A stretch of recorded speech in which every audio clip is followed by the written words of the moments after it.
Well, good morning, good afternoon, good evening, whatever time it is, wherever you are tuning in. Thank you so much for joining me today for yet another conversation, another presentation, another offering on this beautiful, beautiful quality of loving kindness. And so this is the third of a series of 4 talks, and if you haven't caught the talks previously, no worries. Each talk is a standalone offering. However, if you wish to go back and see the other talks, they're available on Instagram and on YouTube. So feel free to enjoy those talks at your leisure. So just one announcement here before I get started. These talks are gearing up, or kind of I see them as kind of a runway into an 8-week online meditation program that I'm offering around loving kindness. This program is entitled Loving Kindness, Widening Our Circle of Care. And so the course starts, the first 4 weeks are dedicated to cultivating loving kindness for ourselves. And then week by week, we gradually widen that circle of care to include people we like, people we love, people we're fond of, and to neutral people or strangers, then to people we don't like very much, and then to the entire world, like that. So that course launches on December 1st. Runs through January 23rd or 24th, I believe. I don't have my notes about the retreat in front of me. So I think around, it closes, I believe, January 23rd. For more information about the retreat, do go visit my website, suchsweetthunder.org. I also have lots and lots of advertisements here on my Facebook page, if you're watching on Facebook, on my Instagram profile as well. So yeah, make your way to the website, check out the information on this really enlightening topic of loving kindness and this 8-week retreat offering that I'll be facilitating starting December 1st. Okay, enough announcements. We're into the topic of loving kindness. And as a way of setting the table, so to speak, I'd like to just offer a very brief guided meditation. This meditation will be a meditation on loving kindness, and it will be one of the practices that we'll be exploring in detail on the 8-week course. Today, in the interest of time, we'll just do maybe a 5 to 10 minute meditation. On the course, we do quite a bit of a longer exploration into this practice, but just a taster today. So if you would, if you're watching here live or on video, get into your most comfortable meditation posture, whatever that means for you, whether you're sitting in a chair or lying down or sitting lotus position on a meditation cushion on the floor. You might even be standing up, and that's fine too. So I'll ring the bell and I'll guide us through this very brief practice of loving kindness.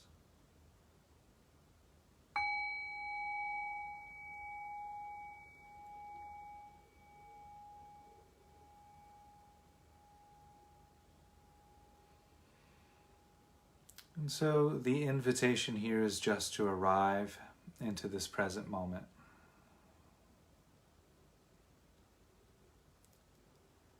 There are many different ways of arriving into the experience of the here and now. And for this practice, let's just start with the body. And so just noticing how the body feels right now. Whether you're seated or standing or lying down. Just getting a sense of the posture. If you're seated, you might say to yourself, sitting, and I know that I'm sitting.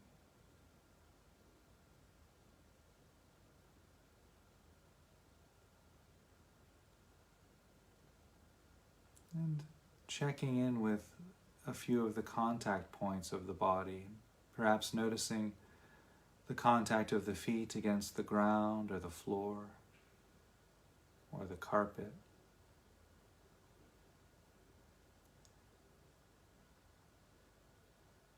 And connecting with that anchored, grounded feeling, really feeling into the support that's being offered by the ground, by the floor. Perhaps recognizing that underneath the floorboards or the cement or through the structures of the basement perhaps, eventually you get to Mother Earth. And so perhaps feeling into that connected, anchored, grounded feeling offered by this beautiful life support giving planet.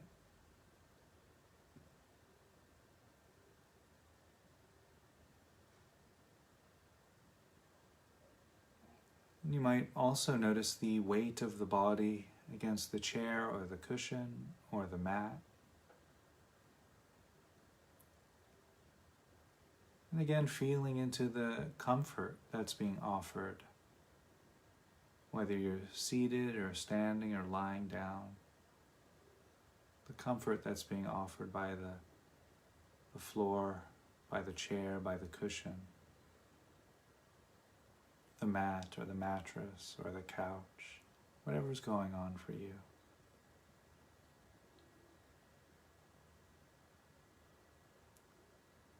You might also notice sensations arising from the hands, and so inviting the muscles in the hands to grow soft and rest.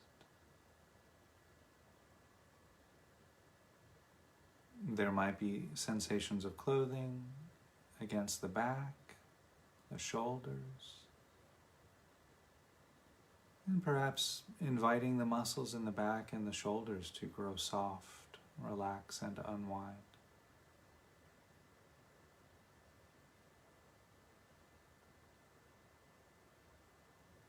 There may be sensations arising throughout the cheeks of the face, and letting any tension or stress that's held in the face go.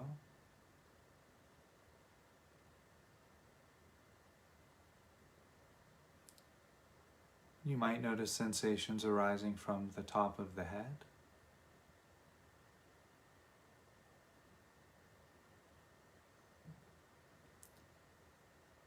And so while we're here resting with the felt experience of this present moment, perhaps noticing the breath. As the breath enters and leaves the nose and perhaps touches the back of the throat. And perhaps simply noticing how the temperature changes from cooler to warmer as you breathe in and breathe out, at the nose, at the back of the throat. The rib cage expanding and contracting with each breath. You might notice the rising and falling of the abdomen as you breathe in and breathe out. The back moving out on the in-breath and in on the out-breath.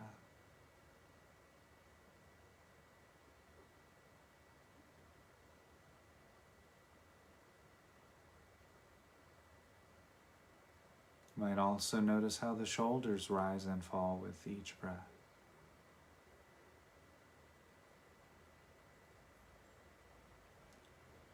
And so resting here, settling, arriving.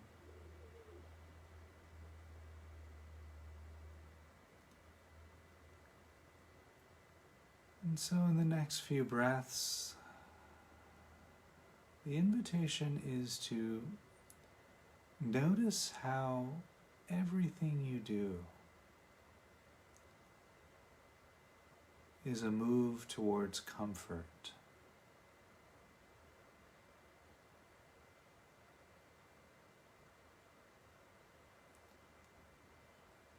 This could be as simple as adjusting the posture that you're seated or lying down in. There's a moment of discomfort and then making that move to adjust towards comfort.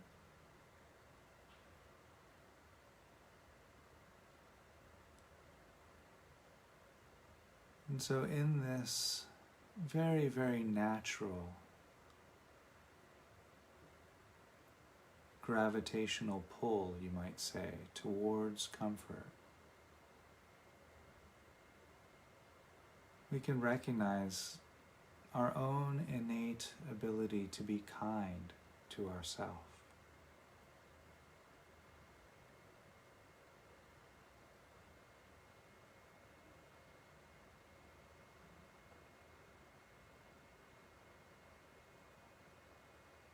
That every move towards comfort is a move of kindness, a move of self-care.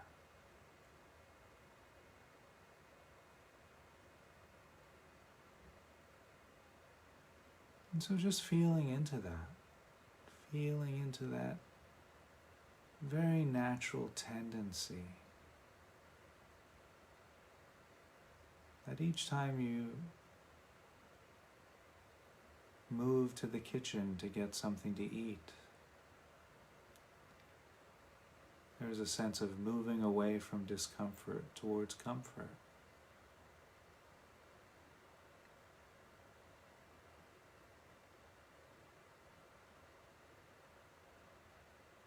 And so recognizing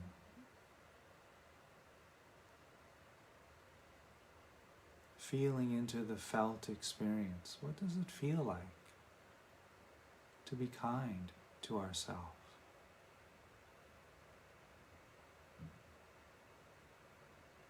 Whether it's treating yourself to your favorite cup of coffee or completing that stack of emails that needed to be sent out.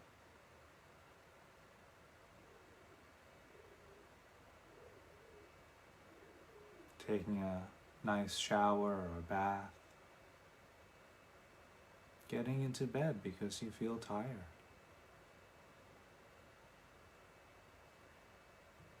These are all very natural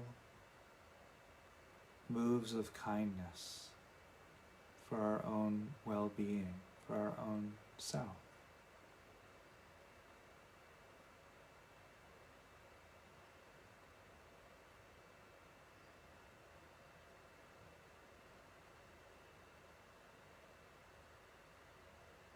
Perhaps you have to do things that you would rather not have to do, like perhaps you have a job you don't particularly like, or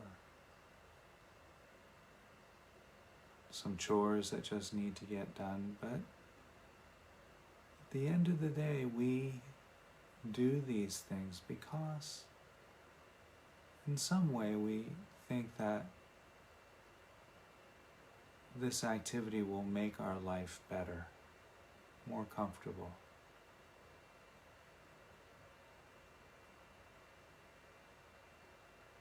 And so feeling into that.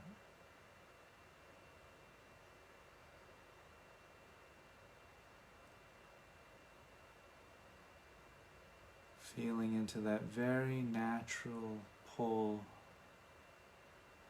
to care for ourselves.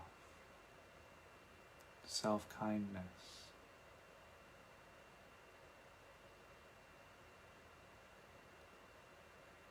And then here the invitation is to recognize that everyone is acting out of kindness for themselves.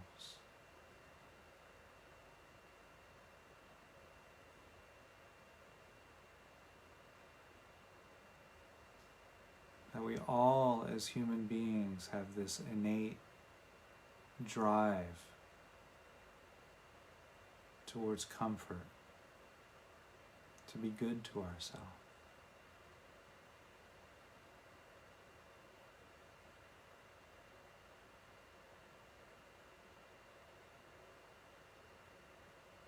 that we all want happiness and the causes of happiness.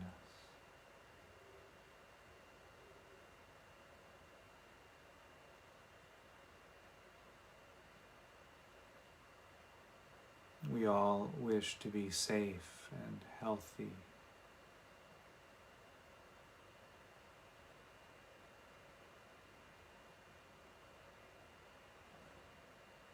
And all human beings want to live a life of peace without struggle.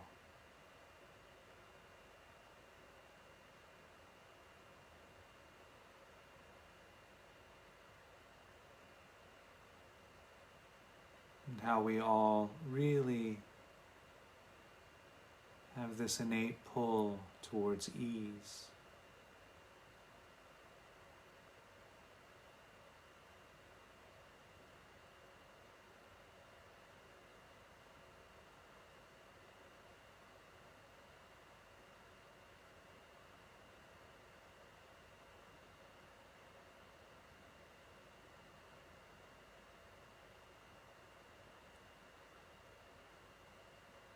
And so in the next breath or two, we'll begin to shift away from this meditation practice and back into a conversational space. And I'll cue that just by ringing the bell one time.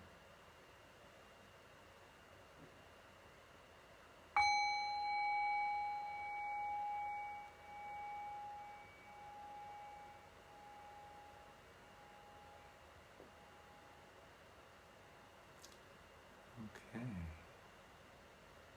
So thank you for joining me in that brief exploration into that meditation of loving kindness. And if you're watching this back on video and you wish to stay in that longer, feel free to press pause now and then come back and watch the rest of the video when you're ready. But for those of us who are here live, I'm going to continue into today's talk on loving kindness.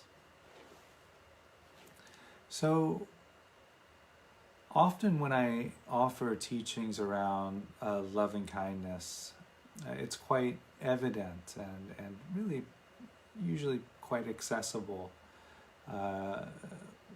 why we cultivate loving kindness for people we like, people we care for, why we cultivate loving kindness for ourselves. But why do we expand loving kindness to people we don't know? And indeed, this is often one of the resistances that comes up around the practice itself, when we're actually moving through a meditation like the one we just did, or other loving kindness practices where we're offering phrases of metta, of loving kindness to people we don't know. That requires a lot of energy. Why spend that energy offering loving kindness to people we don't know? So I just want to answer that question in part by reading this very, very beautiful passage that's often quoted passage from Albert Einstein. Probably some of you know this quote already, but that's okay. It's really beautiful and it's worth repeating. A human being is a part of the whole, called by us the universe, a part limited by time and space. He limits himself, his thoughts and feelings, as something separate from the rest, a kind of optical delusion of his consciousness. This delusion becomes kind of a prison for us, restricting us to our personal desires and to affection for a few persons nearest to us. Our task must be to free ourselves from this prison by widening our circle of compassion to embrace all living creatures and the whole of nature in its beauty.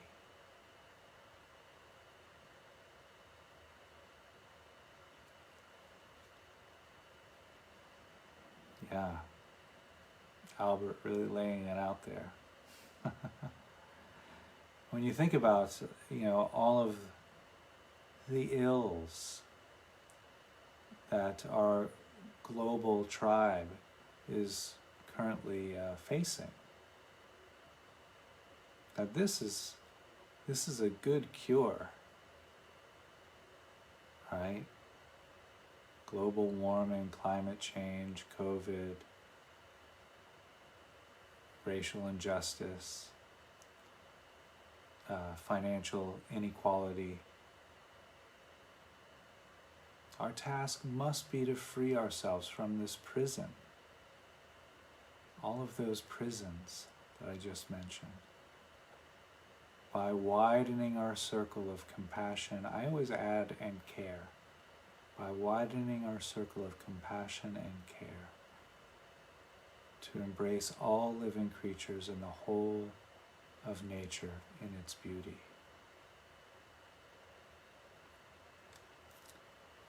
So we can kind of hopefully intuit the benefits of creating this global tribe, this global family, right? Because it's quite easy, again, as I mentioned, it's easy or somewhat accessible to feel care and compassion and kindness towards our family, towards our friends, our tribe, right? What if we thought of the whole globe as our tribe? What if everyone was in our family?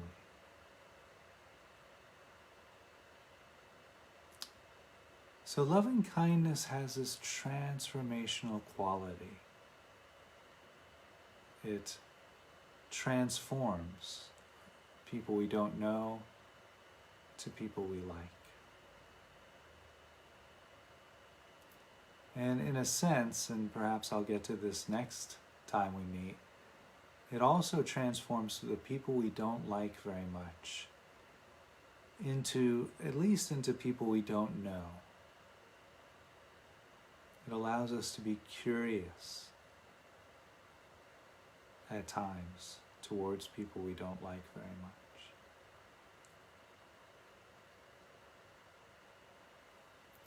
So I'll tell a little story about that from my own personal experience.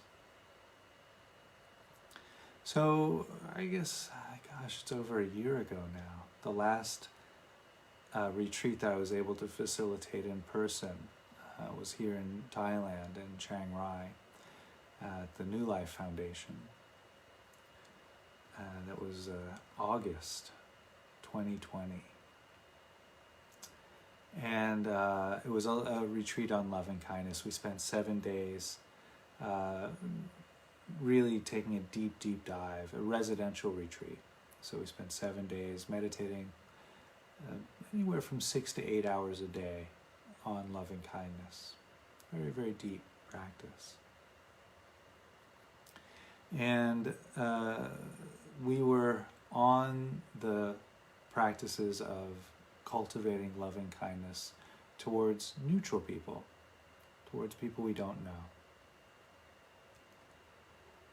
And so I had spent most of the day giving instructions on this, and then also, as the facilitator, I'm also participating in the retreat. I'm meditating in silence, doing both seated and walking meditation, and really working these practices of loving kindness.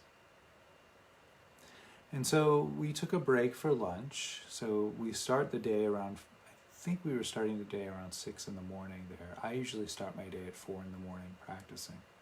So I'd been practicing for several hours by then for this lunch break. And I just across the street from the center was just a little convenience store where I would go and perhaps get some coffee and maybe some snacks for later.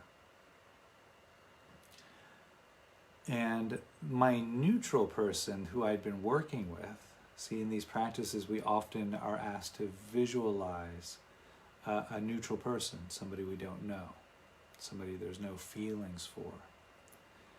And so I had selected the person working at the convenience store for my neutral person. And as soon as I walked in the door, there this person was seated behind the counter, and my heart just burst open. And I just felt this abundance of love towards this other human being, simply because I knew that every move they made was a move towards kindness for themselves, was a move towards care for themselves, and that how we all have that innate need. And so I was able to connect with this person on that level. And then, that's not even the best part. That was really good. But then after that, I could very clearly see that the millions and billions of strangers that inhabit the earth, right? You think about how many people we don't know. Most of the people we see on the television or in passing, at the mall, at the gym, the grocery store, we don't know these people. And yet each one is an opportunity to feel kindness, is an opportunity to feel happy, is an opportunity to connect with that tribe, that feeling of belonging. And so this is a really important practice, cultivating loving kindness towards people we don't know. Again, it has that transformational quality.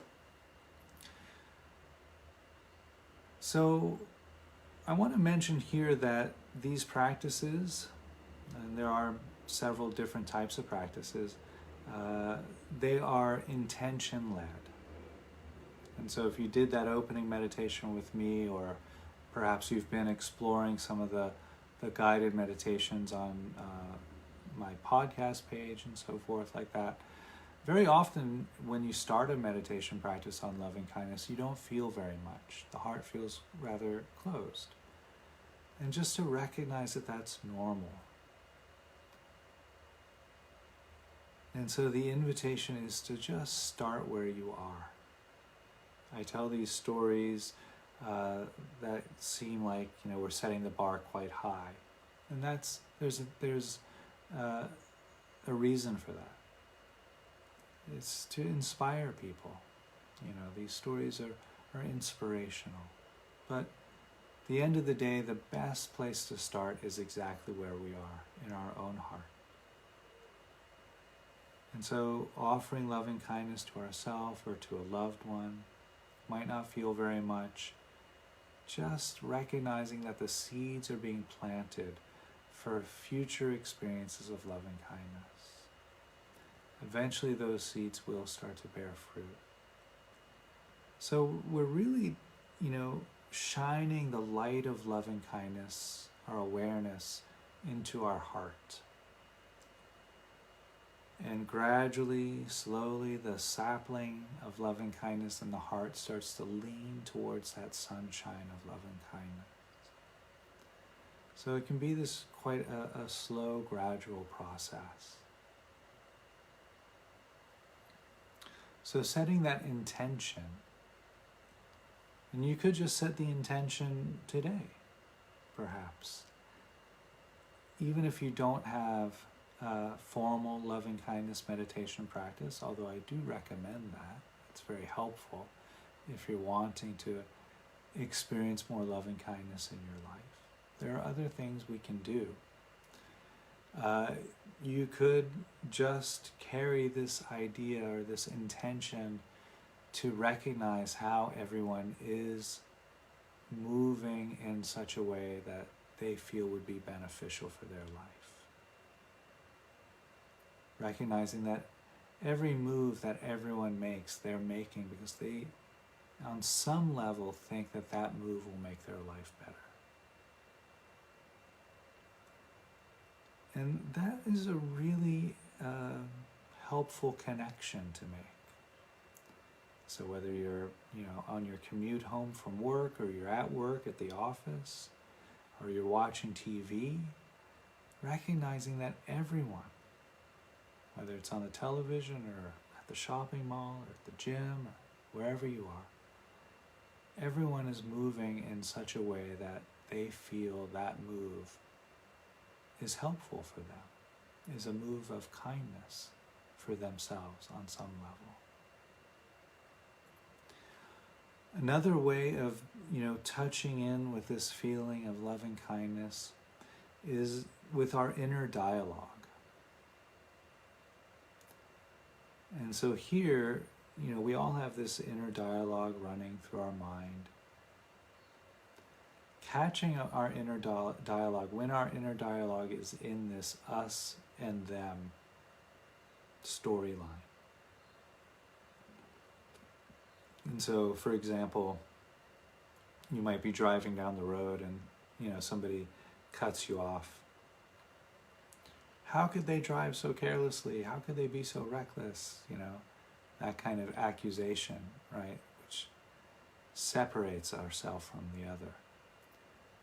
You could actually change that to, how could we be so careless? How could we drive so poorly? Right? Creates this global tribe. I had a really profound experience like this, I guess it was last year. In Chiang Mai, we go through what's known as smoky season, where all the farmers burn their underbrush. And it causes a great amount of smog and smoke in the city where I live. And, my mind would go into, how could they be so thoughtless, causing all of this air pollution. And I just changed that to, how could we be so thoughtless? How could we be so careless? And it changes the feel entirely. If you're watching something on the news and somebody committed some heinous crime, how could we be so unforgiving, or how could we be so cruel? Really allowing the us and them to become a we. That's a really beautiful way of connecting with this quality of loving kindness.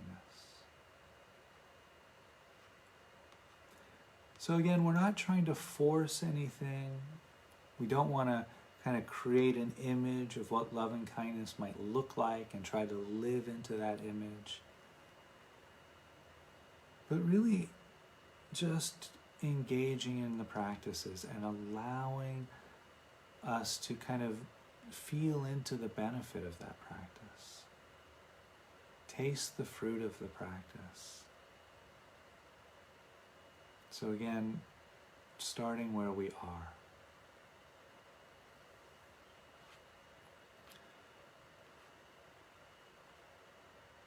So another kind of benefit to loving kindness practice that I'd like to speak to here is that we do start to see through this us and them worldview.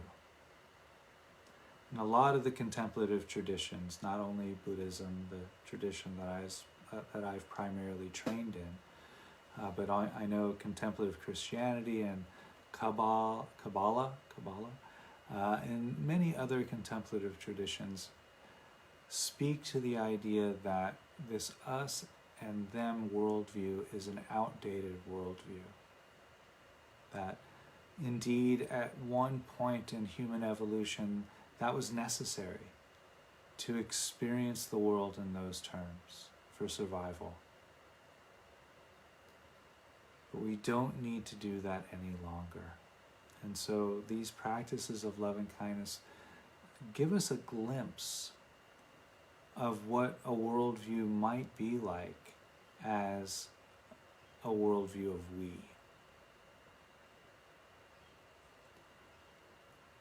And so something that I noticed through my own practice is when we start to break down and see through that I-other worldview, that really illusion of me here versus a world out there, there's a tremendous amount of energy that gets reclaimed.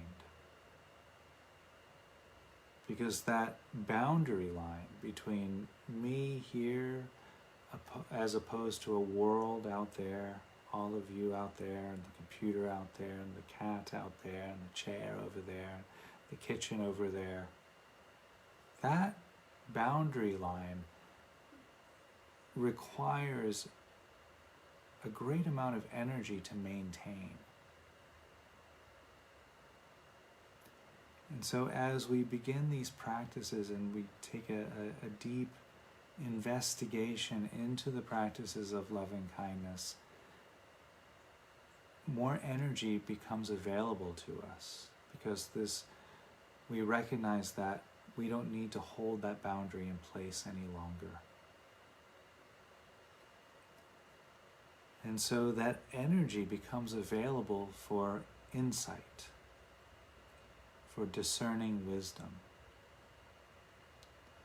So we turn back and we use that energy, and that energy itself allows us to see the illusion of this us versus them. And in that seeing, our choices, our actions become a little bit wiser. And as our choices and actions become wiser, we become a little bit happier. We have more connection with loving kindness. That loving kindness towards ourselves, that happiness. Loving kindness, in one sense, can be defined as happiness.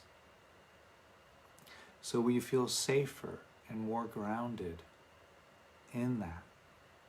And as we feel safer and more grounded, that boundary line between us and them starts to break down even more. More energy becomes available for us, for wisdom, for insight. With that newfound energy that's being used for insight and wisdom, our choices and actions become a little bit wiser. As our choices and actions become wiser, we feel a little bit happier. As we become happier, we feel more loving kindness. As we feel more loving kindness, we feel safer and more grounded, which allows that I and other boundary to break down a little bit further, which allows us to have more energy for discerning wisdom and insight, and it becomes this really, really beautiful upward spiral.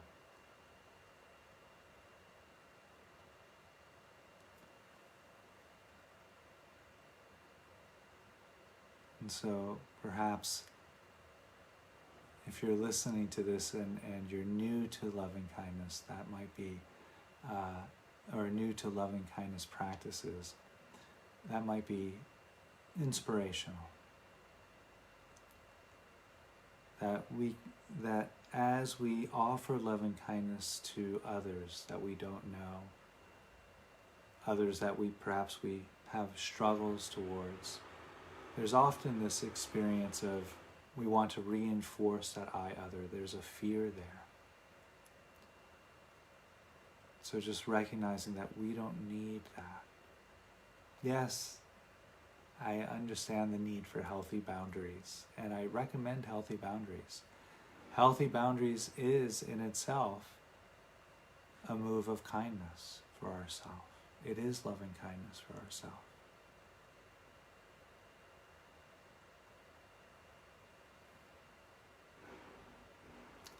And so I think that's all I want to say. That is a good place to end, I think, today's talk.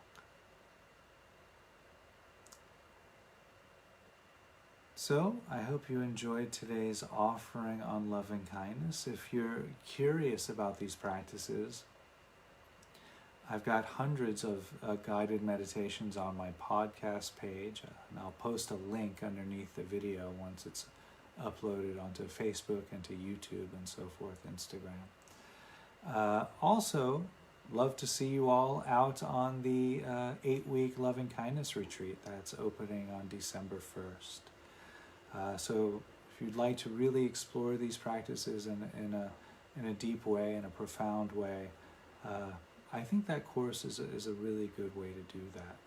It's appropriate for people of all levels of skill with meditation. So if you're a beginner, intermediate, advanced, if you've been meditating for one day or for many years, in any case, you'd be more than welcome, and I think you'd receive great benefit from that 8-week online retreat offering. So, have a great week. I'll be back here on this same time 2 days from now. So that's, I think, Wednesday evening for some of you, Thursday morning here in Asia, Australia, New Zealand. And I'll be talking about the earliest teachings of the Buddha in a secular, non-denominational format, where we'll be looking at suffering and the end of suffering. Okay, we'll hopefully see you there or see you on the retreat. And thanks again for being here. I'll ring the bell to close us out. Oop, that's quiet. Here's another one. Okay. Thank you.